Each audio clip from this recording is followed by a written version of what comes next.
राम ही राम पुकारते, जिभ्या परिगौरंस सुधा जल पीवै नहीं, खोद पीवन के हो। नमस्कार दोस्तों, मैं अविनाश दास रेशनल कबीर यूट्यूब चैनल में आप सबका हार्दिक स्वागत करता हूं।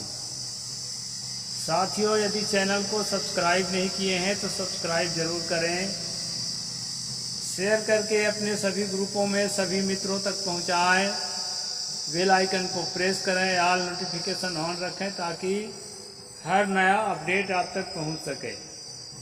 लाइक और कमेंट जरूर करें दोस्तों।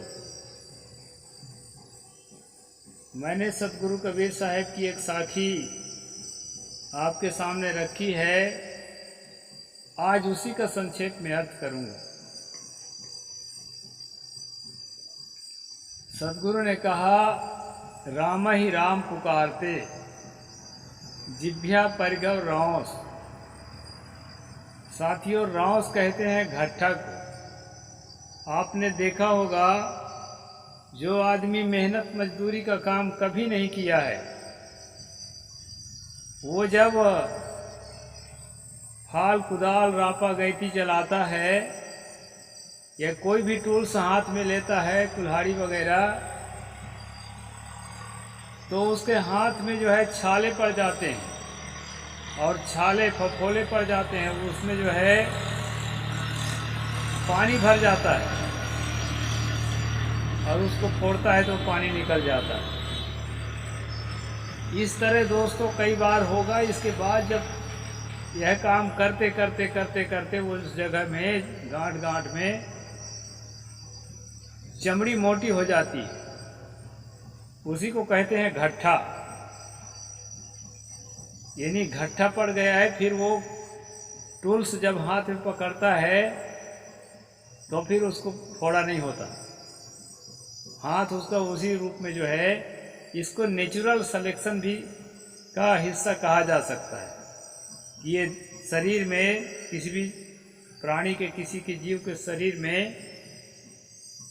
एक प्राकृतिक प्रक्रिया है दोस्तों, नेचुरल सिलेक्शन। यह काम भी उसी के तहत है कि परिस्थिति के अनुरूप अपने आप को ढालते चलना, ताकि जो है वो परिस्थिति हमारे लिए दुखदाई न बनने पाए। दुखदाई बने भी तो इतना नहीं कि हम न झेल पाए, अपने आप को इतना बुलंद कर ले, इतना सक्षम कर लें कि उस परिस्थिति को हम झेल सकें। इसी तरह से दोस्तों, हाथों में घट्ठे पड़ जाते हैं। खाली पैर जो पैदल चलते हैं, नर्मदा माँ की परिक्रमा करते हैं, 3 साल, कितना कहते हैं, 3 साल और 3 महीना 13 दिन उनकी गिनती है भाई। और इसी तरह से दूसरे तरह की परिक्रमा करते हैं या कहीं लंबा यात्रा करते हैं तो खाली पैर चलते हैं दोस्तों। जैन साधुओं को आप देखे होंगे, वो जूता नहीं पहनते हैं। संसार की चीज है करके जूता नहीं पहनते, संसार की चीज है करके कपड़े नहीं पहनते, नंगे घूमते हैं। लेकिन संसार का चीज है करके किताब को पढ़ना नहीं छोड़ते और चश्मा पहनना नहीं छोड़ते, क्योंकि आंख जब कम देखने लगती है तो चश्मा को संसार की चीज है ऐसा नहीं जानते, उसको पहनने लगते हैं। जो भी हो, उनका अपना नियम है, गुरु मर्यादा है, उसको पालन करें, अच्छी बात है। लेकिन मैं खास ये बता रहा था दोस्तों, खाली पैर चलते हैं, जूता नहीं पहनते, उनके पैर के नीचे का चाम मोटा हो जाता है, घट्ठा पड़ जाता है, फिर उसको फर्क नहीं पड़ता कंकड़ गिट्टी से। बहुत ही ज़्यादा नुकीला कोई कीला या कांटा होगा तभी गड़ेगा, नहीं तो नहीं गड़ता। और हमारे आपके जो है छोटा से छोटा मुलायम से मुलायम कांटा भी गड़ जाता है, क्योंकि उसमें घट्ठा नहीं पड़ा है। तो सतगुरु ने कहा, घट्ठा जो है इसमें पड़ा हुआ है जिभ्या में। जैसे बार बार टूल्स का उपयोग करने से हाथों में गट्ठा पड़ जाता है, लगातार पैदल चलने से पैरों में गट्ठा पड़ जाता है। इसी प्रकार से दोस्तों सदगुरु कहते हैं तुम्हारे जिह्वा में गट्ठा पड़ गया है। क्या करते करते? राम राम पुकारते पुकारते। यहाँ केवल राम की बात नहीं है, किसी भी मंत्र का जाप करने की बात है। अल्लाह को पुकारना, यहोवा को पुकारना, ईसा मसीह को पुकारना, दुर्गा काली शंकर गणेश को पुकारना, ओम नमो भगवते वासुदेवाय का मंत्र मैं बता ही चुका हूँ कि मैं बहुत लंबे समय से जाप किया। तो इस प्रकार किसी भी जाप को पुकारते पुकारते भले ही जिह्वा में गट्ठा पड़ जाए, लेकिन जिसको पुकार रहे हैं वो आपको मिलने वाला नहीं है। साथियों,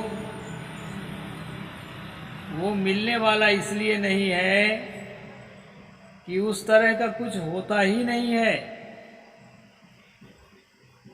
कोई देवता, कोई ईश्वर, कोई परमात्मा जैसा कहा गया है उस प्रकार से नहीं होता है दोस्तों, और किसी को आज तक नहीं मिला। जो भी ये दावा किया है कि मुझे मिला है, पक्का समझ लीजिए कि वो धोखा खाया है। किसी छाया में, किसी अपने मन की कल्पना में, मन की कल्पना की जो छाया बनती है, जो आभास होता है। एक दिन मैं बताया था आपको कि श्री कृष्ण मेरे पास बैठ जाते थे, बंसी बजाने लगते थे। तो क्या होता है दोस्तों, वो मन के द्वारा एक छाया गढ़ा जाता है। मन ही गढ़ता है। जब मन पागल हो जाता है किसी के प्रेम में, तो अपने प्रेमी को निकट देखता है। जैसे सपना में हम लोग अपने प्रिय वस्तु को या अपने अप्रिय वस्तु को, जिससे गहराई से अप्रियता या प्रियता हो, उसको एकदम निकट देखते हैं। जबकि वहाँ हम सोए रहते हैं, वहाँ कोई नहीं रहता, दूसरा एक आदमी और बगल में सोया है, उसको सब नहीं दिखाई पड़ता। इसी तरह से भक्ति में भगवान दिखता है दोस्तों। तो इस प्रकार दिख सकता है। इस प्रकार का दिखना मानो धोखा खाना, सत्य से बहुत दूर चले जाना। जब आप ठान लेते हैं ना कि यही सत्य है, जैसा उदाहरण मैं दूं, एक पर्दा लगा है। अब पर्दे में संकेत लिखा है कि इस पर्दे के उस पार गाय है। पढ़े लिखे लोगों के लिए हमने लिख दिया कि ये पर्दे के उस पार गाय है। और जो काला अक्षर भैंस बरोबर है, एक अक्षर नहीं पढ़ा है, उसके लिए गाय के फोटो बना दिए और एक तीर का निशाना बना दिए कि पीछे की तरफ। तो वो पर्दा की गाय को जब तक हम देखते रहेंगे यही है गाय, इसी को गाय कहते हैं, तब तक उसके पीछे जो गाय रखी है, जिसके लिए संकेत है वो पर्दा, वो गाय हमको नहीं मिलेगी, क्योंकि हम पर्दे में अटके हैं। तो साथियों, किसी भी चीज को सत्य मान करके अगर आप अटक गए हैं, तो जो वास्तविक सत्य है उसके लिए वो पर्दा का काम करता है। आप वहां तक नहीं जा सकते, क्योंकि आपने अपनी यात्रा रोक दी है। अपनी यात्रा यदि नहीं रोकनी है, चलते रहना है, चलते रहना है, जब तक कि मंजिल न आ जाए, तो इस तरह के पर्दों को पार करना पड़ेगा, दरकिनार करना पड़ेगा, उससे आगे जाना पड़ेगा।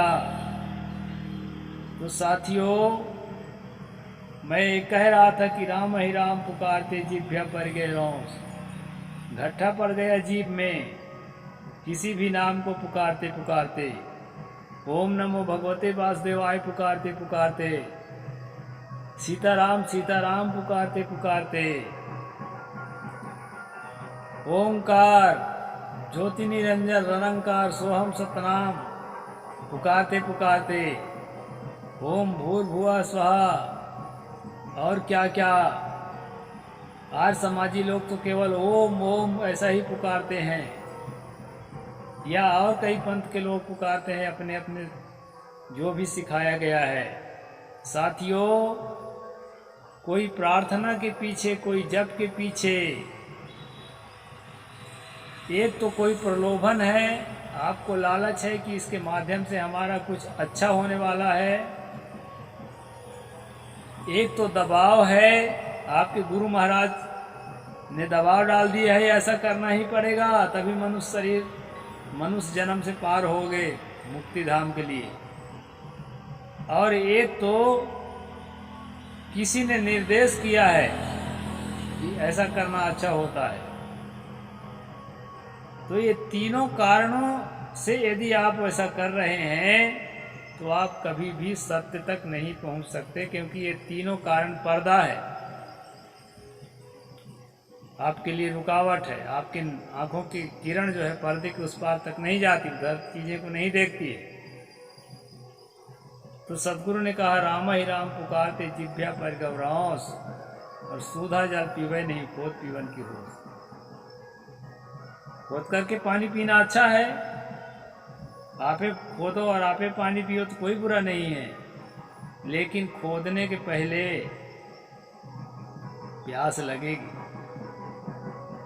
ऐसा नहीं है कि आप एक गैती मारो और पानी निकल जाए। तो सूधा जल आपको पीना पड़ेगा, सहज जो है पानी उसको पीना पड़ेगा, तभी आप खोद पाएंगे। सदगुरु ने कहा, सूधा जल पीवे नहीं, जो सहज स्थिति है, जो नजदीक की चीज है। साथियों, दुनिया में हर व्यक्ति के लिए सबसे नजदीक और सबसे सहज क्या चीज है? सबसे नजदीक यदि कुछ है तो मेरे ख्याल से उसका अपना जीवन ही है।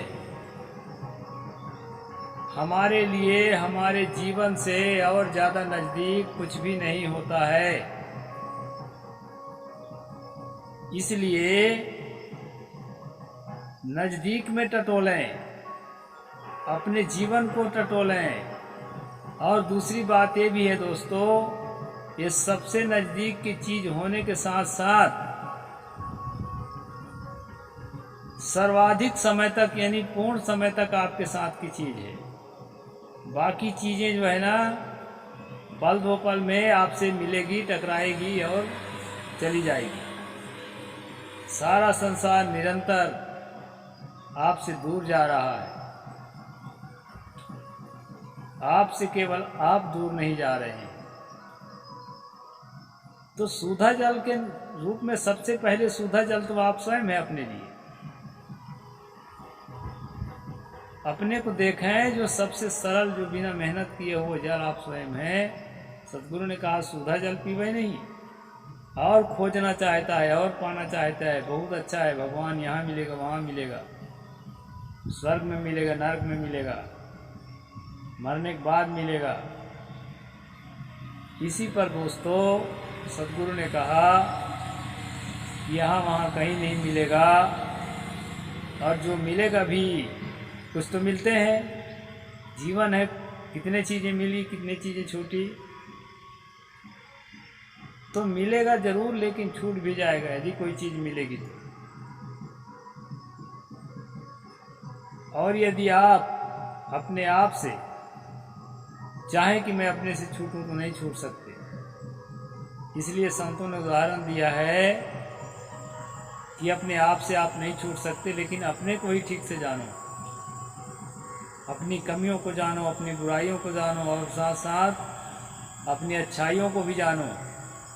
और तीसरी सबसे बड़ी चीज क्या जाना है, इन अच्छाइयों और बुराइयों से अलग मैं स्वयं भी कुछ हूं कि नहीं हूं, इसको भी जानना है। और इसको जानने के बाद किसी निर्देशन से, यानी किसी के द्वारा कही हुई बातों से और किसी दबाव से और किसी प्रलोभन से अपने आप को आप निकाल सकते हैं। और जिस वक्त अपने आप को आप निकाल लेंगे, दुनिया के सारी चीजें जो मिलने वाली, बिछड़ने वाली, निरंतर अपने से दूर जाने वाली, दूर से नजदीक आकर हमें टकराने वाली और फिर दूर चले जाने वाली, ये सारी चीजों को जो अनुभव करने वाला है अर्थात आप स्वयं हैं। सदगुरु ने इसी को कहा सुधा जल। सुधा जल पीवे नहीं खुद पीवन के होश। मिला मिलाया परमात्मा आप स्वयं हैं, उसमें आपका भरोसा नहीं हो रहा है और कहीं से मिल जाएगा उस पर भरोसा करना चाहते हैं तो कहीं कुछ नहीं मिला है दोस्तों। आज तक कहीं किसी को कभी कुछ नहीं मिला है। ईश्वर जैसा कोई चीज़, परमात्मा जैसा कोई चीज़। इसलिए सारे लोभ लालच को छोड़ करके अपने अंदर में लौट करके अपने सहज स्थिति में जीने का अभ्यास करें। और यही सहज स्थिति में जीने का अभ्यास ही साधना है और सहज स्थिति में ठहराव ही मुक्ति है। इस तरह से दोस्तों इस साखी का अर्थ है, राम ही राम पुकारते जिभ्या परिकर रोस, राम राम रटते रटते जिभ्या में घाटे पड़ गए, सुधा जल पीवे नहीं खोद पियन की होश। सहज में उपलब्ध चीज का उपयोग नहीं करते हो और खोद कर पानी पीना चाहते हो। तो खोदना भी जरूरी है, खोद कर पानी पीना भी जरूरी है, लेकिन खोदने के पहले जो मूलधन है, सुधा जल है, उसको पीना पड़ेगा आपको। और किसी चीज़ को खोजने के पहले स्वयं को उसमें इन्वॉल्व करना पड़ेगा। तो इन्वॉल्व करने के पहले अगर स्वयं को ही ठीक से पढ़ लेते हैं तो सत्य आपसे दूर नहीं है दोस्तों। इस बात को भली भांति समझना चाहिए। साहेब बंदगी। जय जोहार, जय भीम, जय भारत।